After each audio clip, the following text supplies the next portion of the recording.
I've been looking for everywhere. Come on, let's go skating. Hey, wasn't there a park here a few years ago? Yes, I think so. My mom and I used to feed the girls here when I was young.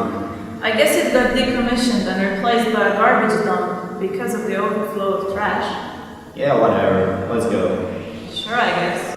200 million tons, the amount of garbage produced in the US in roughly a year. That's about 2 kilograms per person a day. Most of it is either incinerated or put in landfills, while only about 25% is recycled. Well, why don't we just bury it? Landfills do that, but it's not good for the underground water. A lot of landfills are getting shut down because they're either full or are polluting the surrounding area too much.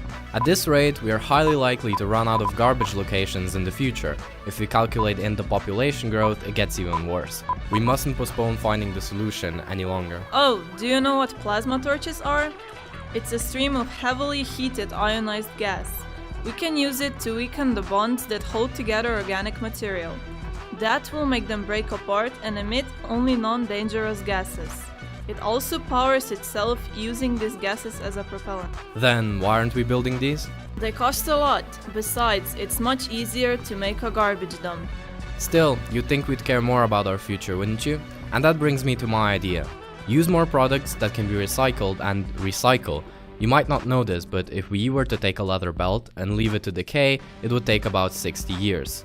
But if you were to take a plastic bag or a styrofoam plate, that would be a tardy process, as it would take about 1 million years. So next time, grab a glass of water, use a paper bag, buy a product that is environment friendly. By doing this, you will also save money due to a declaration on added tax for plastic products. Let's be honest here, there will always be a need for non-organic or less environment-friendly materials. Therefore, we must be as resourceful as possible with them. You mentioned plastic, but there is a lot of other nasty stuff like linoleum, different dyes, styrofoam, even mixtures in beauty products, and your very own toothpaste. All of these are very hazardous, and guess what they're all made of? Petroleum, also known as oil. Oh yeah, I think I've heard that we might run out of oil soon. I wonder what its replacement will be. Well, the question is, where does oil consumption reach its peak?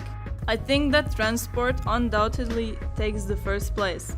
I wonder if there are any alternatives for it. Sure, there are some. For a while, hydrogen cars were the main point of attraction when it came to a cleaner alternative for anything that uses a diesel engine. But because it's explosive and easy to ignite, research has been directed into electronic cars. You can actually go and buy an electronic car today, but they're quite expensive. The reason for that is the manufacturers need to forge every part of these cars separately because they're not mass-produced. Not yet. They're getting more popular because the value of oil is increasing. Therefore, manufacturers are waiting readily to start mass production. And these cars wouldn't only help reduce air pollution, but also the issue of oil transport. When oil is transported, mostly in ships, accidents happen. They lead to mass pollution of the ocean. The same effect happens if you drop petroleum-based liquids into water. They will float on the top and the water will shimmer, which is actually an easy way of telling that it's polluted. The same thing happens in the oceans, only on a much larger scale. I'll put this all in context. We're constantly buying reasonably cheaper petroleum-based products without knowing the real cost they carry on nature and the ecosystem, which in the end is our very own natural habitat. So, were you aware?